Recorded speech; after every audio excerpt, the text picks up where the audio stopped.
I lost all my sweaters. Now that I knew how to deal with the yeast, I was ready to join Uncle Jack the next time he showed the cinnamon house. He came home 2 nights later, saying he had an appointment set up for the next day at 4 o'clock. I baked the rolls that night and wrapped them in foil. When I got home from school the next day, I put on my good navy dress and went over to Miss Perfect's house to get my matching cardigan. I even used a little of Uncle Jack's breath freshener, although no aftershave. I found myself slowing down as I approached Miss Perfect's house. Uncle Jack thought it was strange that I didn't move my sweaters into his house. I said it was because the mothballs were protecting them, but really it was because I wanted to see Miss Perfect now and then. We had a peculiar relationship. We didn't like each other much, but had lived through my parents' disappearance together. It gave us a kind of melancholy bond. I kicked brown leaves down the street.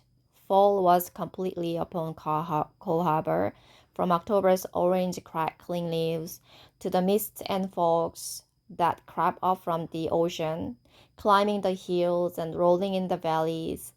I could see the ocean from Miss Perfect's street, gray on top and frothing white as it tossed its way into shore. They'd better hurry and get rescued, I thought, thinking of chilly winter storms ahead. When Miss Perfect answered the door, I noticed that she had her dress on backwards. For the first time, it occurred to me that Miss Perfect, who must be in the neighborhood of 104 years old, might be failing. It was a disturbing thought. As long as I had known her, which was all my life, Miss Perfect had been old.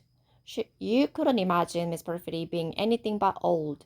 At this stage of the game, with so much practice being old, she wasn't going to start making mistakes because she was getting old. From such established oldness, there was nowhere to go but dead. This gave me an uncomfortable feeling in my stomach.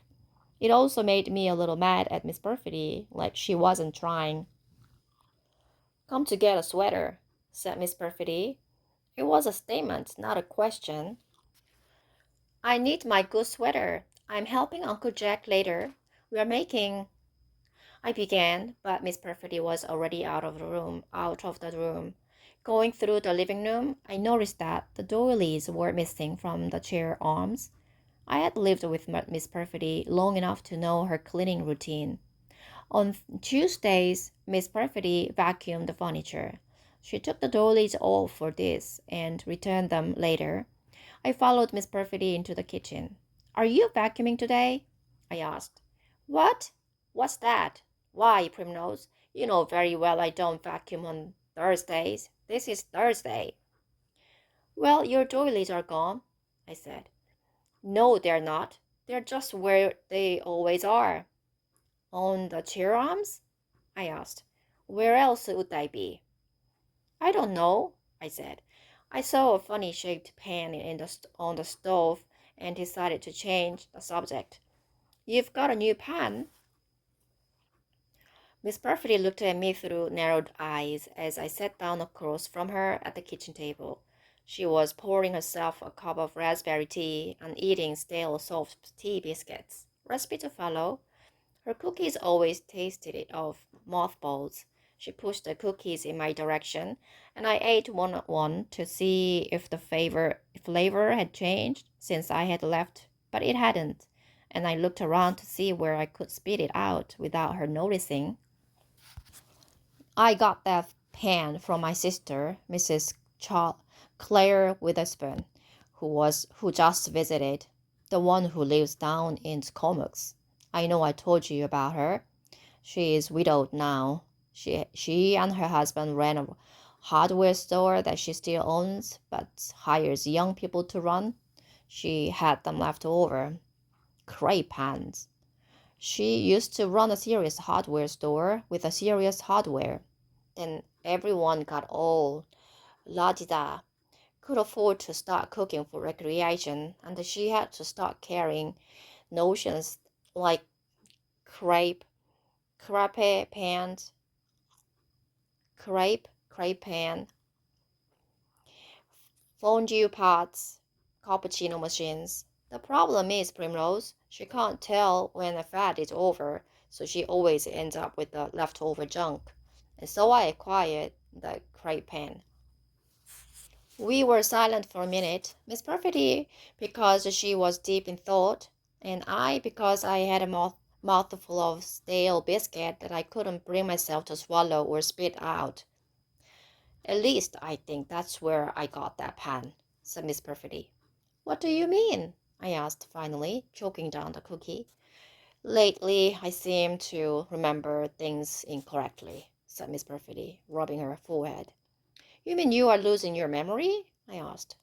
No, I've somehow acquired a whole new memory of things that never happened.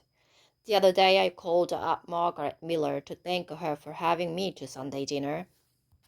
Some of my old employers invite me for Sunday dinner, Thanksgiving, Christmas, Easter. Miss Perfectly sniffed. I felt guilty, but how could my family have Miss Perfectly over for Sunday dinner when two-thirds of them were floating around in the Pacific? I imagined asking Miss Perfectly to share a turkey TV dinner with me and Uncle Jack. It didn't bear thinking about. Margaret made a roast chicken. Little Sarah played the piano for us afterward. Of course, she isn't really so little anymore, and I had the distinct impression that she didn't want to perform. I find that children never want to perform when you ask them to, but you can't stop them when all you want is some peace and quiet. Uh-huh, I said, thinking as I had so many times that Miss Perfectly should never have become a babysitter. Naturally, I thanked her even though she had put too much sage in the stuffing, and I could have done without the recital. That's when she told me that I had never been there for Sunday dinner. She said that they don't even have Sunday dinner. That Sunday dinner is usually canned soup and grilled cheese or something. Of course, that's true in many homes nowadays. Sunday dinner used to be a sociable meal after church. It's too bad it didn't happen because I remembered it clear as day and I had quite a pleasant time. My, I said. She also said that Sarah doesn't play the piano. We sat and thought about this. It could be worse, I said finally. You could not remember things that did happen. My mind is as sharp as a tack. I probably have a better memory than do you that way, anyway. She'd almost have to, I thought, with all those extra memories floating around in there.